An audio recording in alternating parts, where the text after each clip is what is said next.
Bismillahirrahmanirrahim.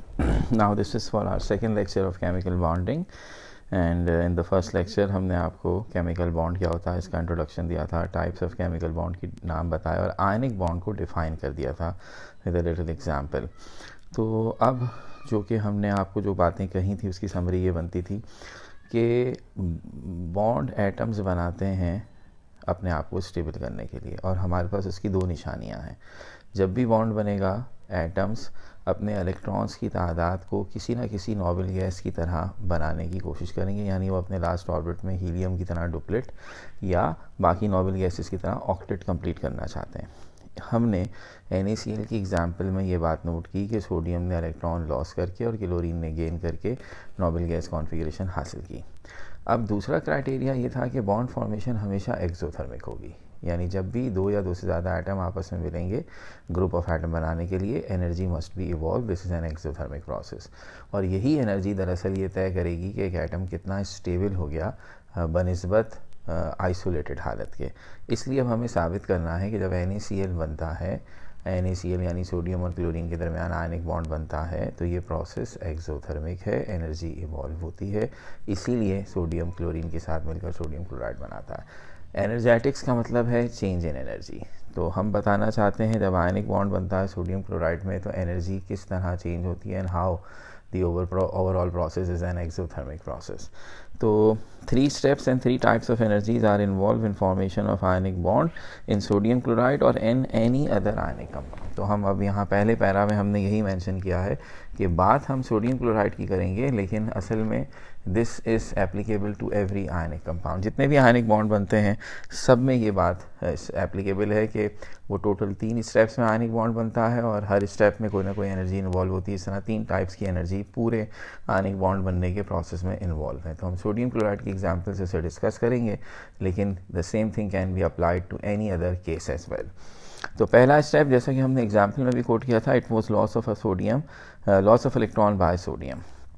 और अब हम यहाँ एक दफ़ा फिर जो कुछ एग्जाम्पल में कहा था वो भी वेरीफाई करेंगे कि सोडियम को आखिर इलेक्ट्रॉन लूज़ क्यों करना पड़ा। इसलिए कि सोडियम का एटॉमिक नंबर है 11 और इसकी कॉन्फ़िगरेशन आपके सामने हमने लिख दी, it's 1s2 2s2 2p6 and 3s1। और इस कॉन्फ़िगरेशन से आपको पता चल रहा है कि अगर इसे किसी नोबल गैस के करीब की तरह बनना है तो इसका एटॉमिक नंबर 10 होना चाहिए, इसमें इलेक्ट्रॉन्स की तादाद कह लीजिए 10 होनी चाहिए नियॉन की तरह। और अगर कॉन्फ़िगरेशन देखें तो आपको अंदाज़ा होगा कि ये जो लास्ट ऑर्बिट में 3s1 है, ये अगर इलेक्ट्रॉन निकल जाए तो ये जो बाकी कॉन्फ़िगरेशन बचती है 1s2 2s2 2p6, ये नोबल गैस यानी नियॉन की कॉन्फ़िगरेशन है। इसमें ऑक्टेट कंप्लीट हुआ है, लास्ट ऑर्बिट में 8 इलेक्ट्रॉन है, 2s और 2p इसका लास्ट ऑर्बिट है, उसमें 8 इलेक्ट्रॉन है। तो हमने यही बात लिख दी, हमने कहा it is clear from its configuration that it tends to donate 1 electron in order to attain the noble gas configuration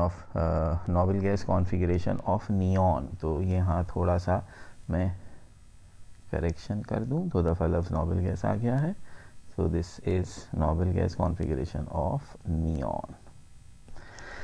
और फिर इक्वेशन में हमने शो किया सोडियम, अब ये याद रहे कि सोडियम गैशियस स्टेट में होगा, उसने इलेक्ट्रॉन लॉस करके गैशियस सोडियम कैटाइन बना दिया। कॉन्फ़िगरेशन मेंशन की, जब सोडियम न्यूट्रल था तो उसकी configuration 1s2 2s2 2p6 3s1 थी और जब उसने इलेक्ट्रॉन लॉस कर दिया तो अब हो गई 1s2 2s2 2p6 which is equal to neon. नीचे हमने ब्रैकेट में नियॉन लिखा है कि ये एक नोबल गैस की तरह बन गया है।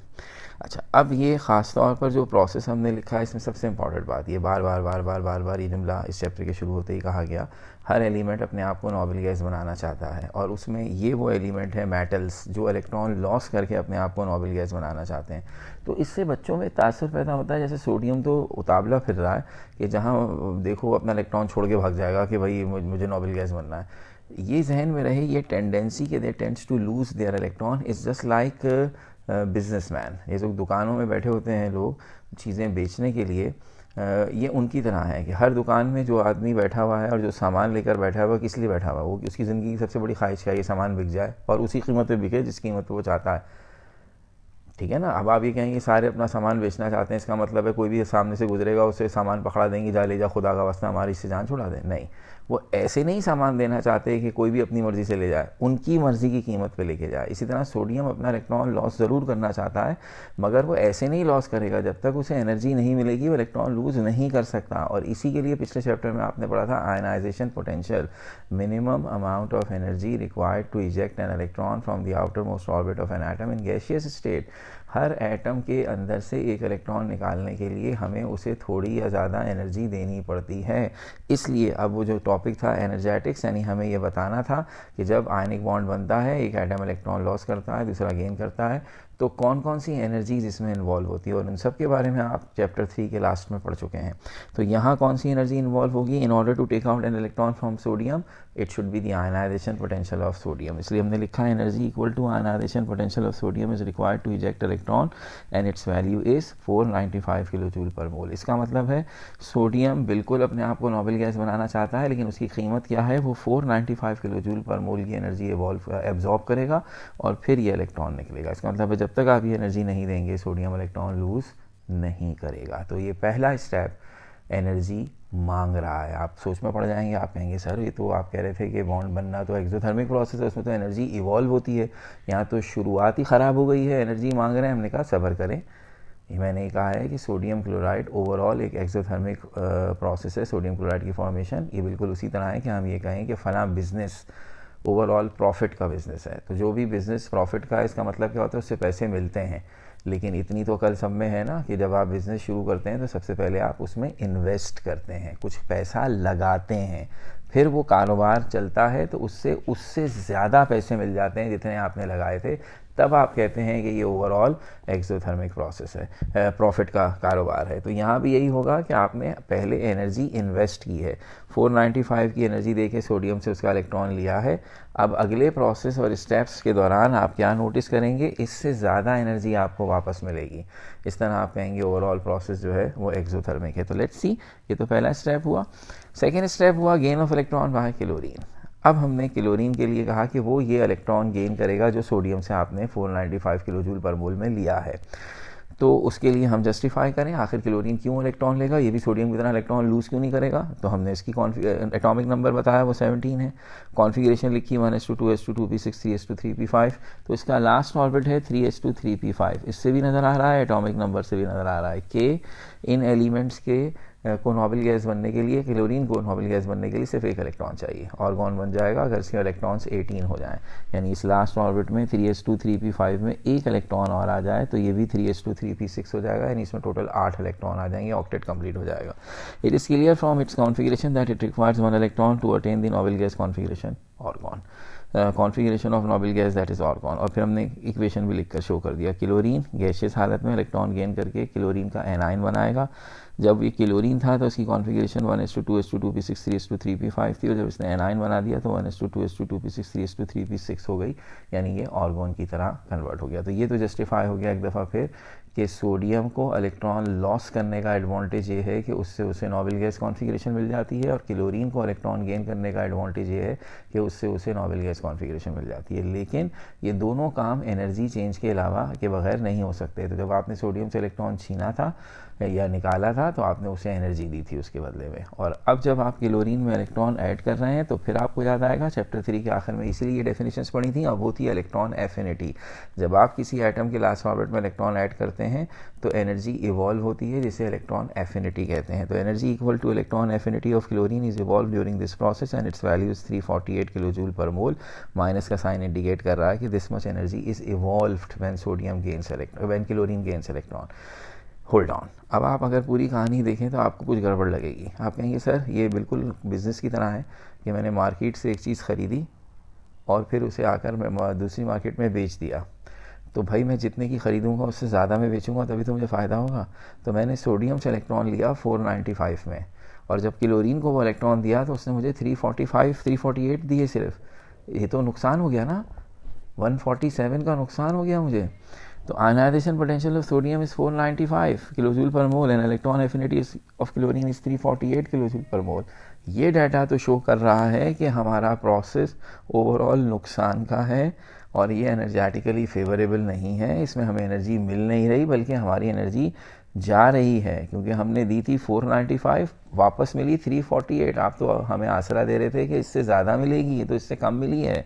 तो हमने लिखा this suggest that formation of sodium chloride is not energetically favourable, however this difference is compensated in third step. हमने कहा होल्ड ऑन, अभी बात पूरी नहीं हुई है, सिर्फ इलेक्ट्रॉन ट्रांसफ़र हुआ है। सोडियम से इलेक्ट्रॉन निकला, क्लोरीन में चला गया, सोडियम बन गया कैटाइन, क्लोरीन बन गया एनाइन। अब ये दोनों मिलकर आयनिक बॉन्ड बनाएंगे। बॉन्ड तो बनने दीजिए, सारा खेल तो बॉन्ड बनने का था ना, अभी बॉन्ड थोड़ी बना है, अभी तो सिर्फ आइंस बने हैं। इसलिए हमने कहा the most crucial is third step, जो इस पूरे खेल की सिचुएशन को बदल देगा, और वो है formation of ionic bond. In this step large number of oppositely charged gaseous ions attract each other by strong electrostatic force of attraction and arrange themself in crystalline structure. लातादाद बिलियंस और trillions cation और anion बन गए होंगे, क्योंकि मैंने तो लिखा है दोनों में पर मोल, इसका मतलब 1 मोल सोडियम का कैटाइन बना है, 1 मोल क्लोराइड का एनाइन बना है। 6.02 × 10⁻23 होता है मोल। तो ये सारे आपस में इस तरह मिलेंगे कि अपने आप को एक बड़े पैटर्न में अरेंज करेंगे कि एक कैटाइन उसके बराबर में फिर एनाइन, फिर कैटाइन, फिर एनाइन, फिर ताकि 2 कंसेक्यूटिव कैटाइन आएंगे तो प्लस प्लस चार्ज एक दूसरे को रिपेल कर देगा, 2 कंसेक्यूटिव एनाइन आएंगे तो माइनस माइनस चार्ज एक दूसरे को रिपेल कर देगा। तो ये ऑल्टरनेट अंदाज से अपने आप को एक खूबसूरत से क्रिस्टलाइन स्ट्रक्चर में अरेंज करते हैं। Energy called lattice energy is evolve which is define as, जब ये कैटाइन और एनाइन अपने आप को क्रिस्टल फॉर्मेट में अरेंज करते हैं। आपको याद है हमने चैप्टर 2 में जब क्रिस्टल्स पढ़े थे तो कहा था कि क्रिस्टल्स बनाने वाले पार्टिकल्स अपने आप को जब एक पैटर्न में अरेंज करते हैं तो जो पूरा नेटवर्क बनता है पार्टिकल्स का वो कहलाता है क्रिस्टल लैटिस।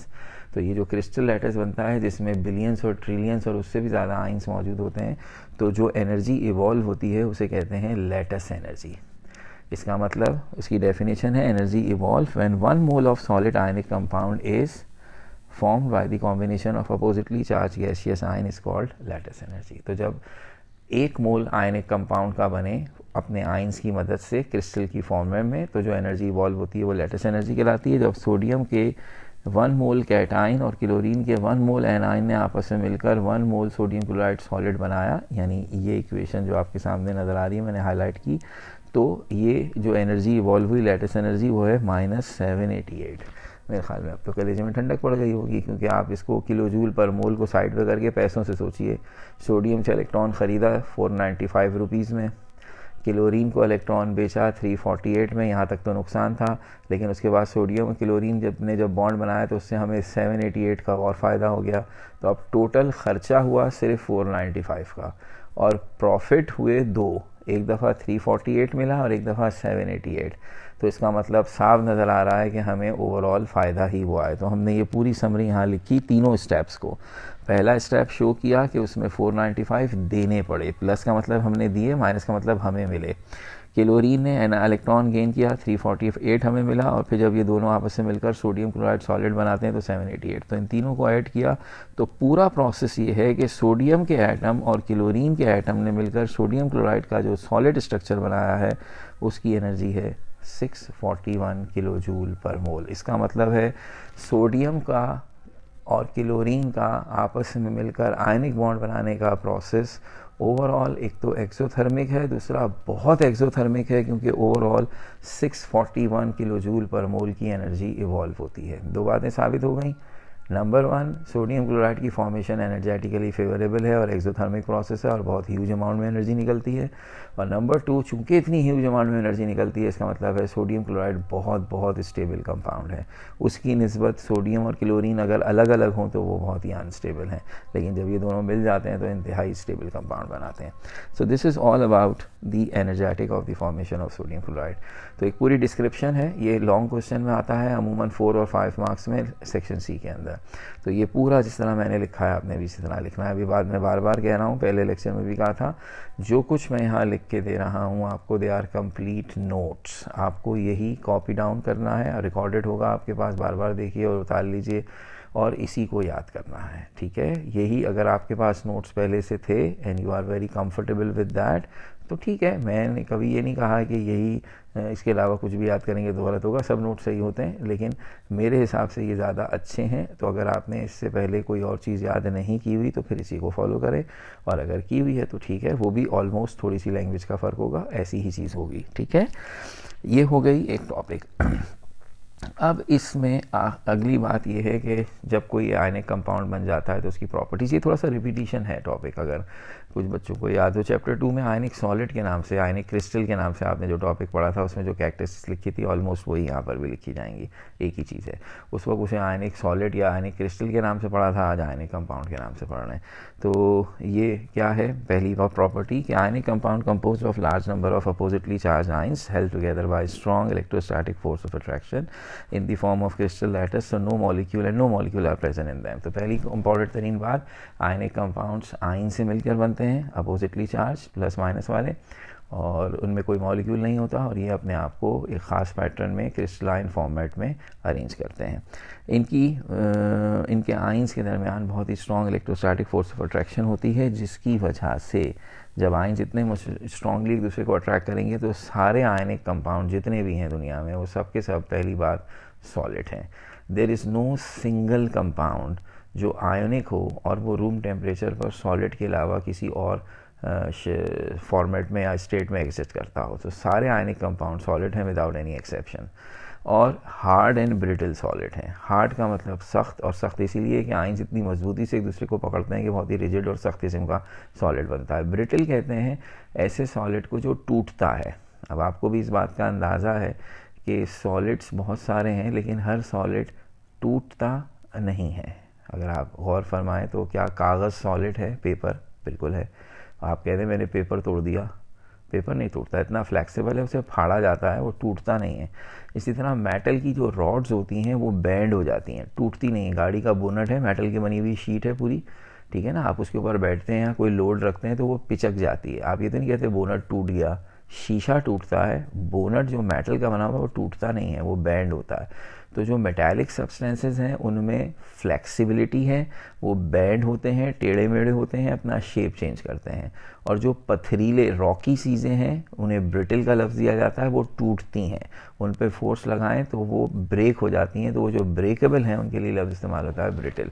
तो तमाम आयनिक सॉलिड पत्थर की तरह होते हैं और जब इन पर फोर्स लगाई जाए तो ये ब्रेक हो जाते हैं। Their melting and boiling points are very high, और अगेन उसकी वजह यही है कि जब इनके आयंस एक दूसरे को इतनी मजबूती से पकड़ेंगे तो इन्हें अलग करने के लिए हमें बहुत ज़्यादा हीट एनर्जी या थर्मल एनर्जी देनी पड़ेगी। So very large amount of thermal energy is required to break the bond between ions. तो ज़्यादातर आयनिक कंपाउंड पानी में सॉल्युबल है। So not all ionic compounds are soluble in water, but mostly the ionic compounds are soluble in water. So mostly ionic compounds are soluble in water और similar polar solvents. पानी की तरह के जितने और सॉल्वेंट हैं उन्हें पोलर कहा जाता है। अब ये लफ्ज़ पोलर की पूरी तफसीलात पहले भी बहुत दफ़ा पढ़ी हुई होंगी, लेकिन अभी आगे इंशाल्लाह आ जाएगी तो आप टेंशन नहीं लेंगे। तो पानी की तरह जितने भी सॉल्वेंट हैं सिर्फ उनमें डिज़ोल्व हो जाते हैं, लेकिन चूंकि सारे नहीं होते हैं तो इसलिए हमने कहा एक शर्त है, condition for solubility of ionic compounds in water can be given as. तो आपको याद होगा चैप्टर 7 में हमने सोल्यूशन के चैप्टर में पढ़ा था कि जब कोई चीज़ पानी में डिज़ोल्व होती है तो एनर्जी इवॉल्व होती है जिसे आप कहते हैं हाइड्रेशन एनर्जी, और उसी को कहते हैं सॉल्वेशन एनर्जी।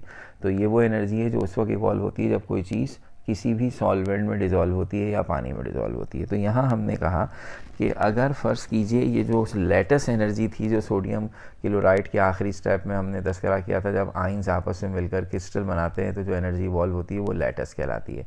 पानी में जाके इस लेटेस्ट को ब्रेक होकर अपने आयंस में दोबारा टूटना है। आपको याद होगा चैप्टर 6, 7 इन सब में हम यही लिखते थे कि जब कोई आयनिक कंपाउंड पानी में जाता है तो अपने आयंस में टूट जाता है। इसका मतलब है लेटेस्ट ब्रेक हो जाता है। तो हमने ये कहा कि अगर पानी के अंदर जाने पर पानी की तरफ से जो हाइड्रेशन या सॉल्वेशन एनर्जी हमें मिलती है वो ज़्यादा हो और लेटेस्ट एनर्जी कम हो तो लेटेस्ट टूट जाएगा और वो चीज़ पानी में डिज़ोल्व हो जाएगी। लेकिन अगर किसी आयनिक कंपाउंड का लेटेस्ट इतना मजबूत हो कि पानी की हाइड्रेशन या सॉल्वेशन एनर्जी उसे ना तोड़ पाए क्योंकि वो कम है और लेटेस्ट एनर्जी ज़्यादा है, तो वो चीज़ पानी में सॉल्युबल नहीं होगी। तो याद रहे यहाँ लफ्ज़ सॉल्वेशन एनर्जी की जगह आप हाइड्रेशन एनर्जी भी लिख सकते हैं। सो ये दोनों हमारे लिए सेम है। और फिर आखिरी चीज़, तमाम आयनिक कंपाउंड इलेक्ट्रोलाइट्स हैं, यानी जब उन्हें हम पानी में डिज़ोल्व करें या मेल्ट करें तो वो इलेक्ट्रिसिटी कंडक्ट करते हैं। सो ये 5 छोटी छोटी सी कैरेक्टरिस्टिक्स थी जो हमने आपको बताई। और अब आखिरी बात आयनिक कंपाउंड के हवाले से हम आपको क्या बताना चाहते हैं, एक तरह से सारी बात की समरी हो जाएगी, क्राइटेरिया ऑफ आयनिक कंपाउंड।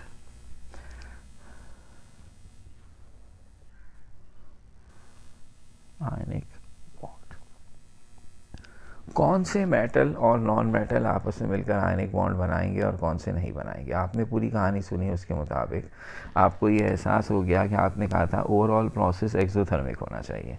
तो आपको खुद एहसास होगा कि सर पहला स्टेप जो था जिसमें इलेक्ट्रॉन लॉस होता है उसमें हम एनर्जी देते हैं, दैट इज़ 495 हमने इन केस ऑफ सोडियम दी थी। कोई भी और चीज़ अगर आयनिक कंपाउंड बनाएगी तो पहले स्टेप में हम हमेशा एनर्जी इन्वेस्ट करेंगे, देंगे, और फिर बाकी दोनों स्टेप्स में मिलकर हमें एनर्जी वापस मिलेगी। इसका मतलब है आप ये कहेंगे कि सर बस ये श्योर कीजिएगा कि आखिरी दोनों स्टेप्स की जो टोटल एनर्जी हो वो फर्स्ट स्टेप की एनर्जी से ज़्यादा होनी चाहिए, तब आयनिक बॉन्ड बनेगा। फर्स्ट कर लीजिए कोई ऐसा मेटल हो जिसकी आयनाइजेशन पोटेंशियल एनर्जी बहुत ज़्यादा हो, उससे इलेक्ट्रॉन निकालने के लिए फ़र्ज़ कर लें हमने 2500 एनर्जी दे दी, और जब वो इलेक्ट्रॉन हमने दूसरे मेटल एंड नॉन मेटल को दिया और लेटेस्ट बनाया तो जो एनर्जी हमें इवॉल्व हुई वो 2000 से कम थी, तो फिर आप क्या कहेंगे, सर यहाँ आयनिक बॉन्ड नहीं बनेगा। इसका मतलब है आयनिक बॉन्ड बनने का क्राइटेरिया ये है कि आप ये कहेंगे कि ionization potential of metal should be less than electron affinity of non-metal plus lattice energy of ionic compound। यानी आखिरी दोनों स्टेप्स मिलकर पहले स्टेप से ज़्यादा होने चाहिए। तो इसके लिए एक ही बात बनती है जिसका आप यूँ लिख सकते हैं, इन अदर वर्ड्स जब भी आयनिक कंपाउंड बनता है तो आपके पास एक तरफ होना चाहिए metal with low ionization potential. ऐसा मेटल होना चाहिए जिसकी आयनाइजेशन पोटेंशियल कम हो ताकि इस बात की उम्मीद ज़्यादा हो कि हाँ हम इसे हरा सकते हैं। और किसके साथ इसका कॉम्बिनेशन हो, non metal with high electron affinity. तो जिसकी इलेक्ट्रॉन एफिनिटी ज़्यादा होगी डेफिनेटली फिर उसकी लेटेस्ट एनर्जी भी अच्छी होगी। तो फिर ये दोनों अगर आपस में मिलें तो आयनिक बॉन्ड बनने के चांसेस ज़्यादा हैं। तो ये वो कंडीशंस ही है जिसे हम ब्लैंक्स में आपसे पूछ सकते हैं, इसलिए मैंने इसे आखिर में इस तरह से बता दिया। सो ये अब हमारी सारी बात हो गई इन पहले 2 लेक्चर्स के ज़रिए जिससे हमने आयनिक बॉन्ड पढ़ लिया। ये हमारा पहला बॉन्ड था, लेकिन इसके साथ साथ एक बड़ी इंपॉर्टेंट बात ये पता चली कि यह आयनिक बॉन्ड बहुत ही सिलेक्टिव है, यानी बड़े सिलेक्टेड किस्म के एलिमेंट्स के दरमियान बनता है। कितनी सख्त शर्त है। पहली शर्त तो आपने यही लगा दी कि एक तरफ मेटल होना चाहिए एक तरफ नॉन मेटल, चलो ये भी मान ली। फिर हर मेटल और हर नॉन मेटल से काम नहीं चलेगा, आपने ऐसा मेटल पिक करना है जिसकी आईपी कम हो। और मैंने इससे पहले भी बताया था, फिर याद दिला रहा हूँ कि आईपी किसकी कम होती है, तो पीरियोडिक टेबल के हिसाब से बात करें जिनका ताल्लुक ग्रुप 1A और 2A से है, यानी जिनके लास्ट ऑर्बिट में 1 या 2 इलेक्ट्रॉन है, यानी जिन मेटल्स को नोबेल गैस कॉन्फ़िगरेशन हासिल करने के लिए 1 इलेक्ट्रॉन लॉस करना पड़े या 2, वो इस क्राइटेरिया में आते हैं। जिनको 3 इलेक्ट्रॉन लॉस करना पड़े उनकी आईपी इतनी ज़्यादा हो जाती है कि फिर उनसे आयनिक बॉन्ड बनाना बड़ा मुश्किल है, नामुमकिन नहीं कह रहा हूँ मगर मुश्किल हो जाता है। इसी तरह नॉन मेटल जिनकी इलेक्ट्रॉन एफिनिटी हाई हो वो कौन से हैं, जो ग्रुप 6 और 7 के हैं, जो 1 या 2 इलेक्ट्रॉन गेन करें तो नोबेल गैस बन जाती है। बस ये ज़रा आइडियल किस्म की सिचुएशन है। इसके अलावा जो है मेटल नॉन मेटल उनसे आयनिक बॉन्ड बनना बहुत ही मुश्किल हो जाता है। तो इसका मतलब बड़ी गिनती के साथ एलिमेंट्स ही ये काम कर पा रहे हैं, तो नंबर ऑफ आयनिक कंपाउंड इसीलिए बहुत कम है एज़ कम्पेयर टू कोवेलेंट, ठीक है ना। तो इसका मतलब है ये ज़रा वीआईपी बॉन्ड था। तो इसकी जितनी बातें हमें आपसे करनी थी वो यहीं ख़त्म हो चुकी हैं। अब दोबारा हमें आयनिक बॉन्ड की कोई बात नहीं करनी। हमारा सबसे मशहूर और सबसे ज़्यादा कॉमन बॉन्ड है कोवेलेंट, 99% कंपाउंड्स में यही होता है, इसलिए सबसे ज़्यादा बातें भी उसी की होनी है। तो अब वो क्या होता है ये हम इंशाल्लाह अपने नेक्स्ट लेक्चर में आपसे डिस्कस करेंगे। Thank you very much.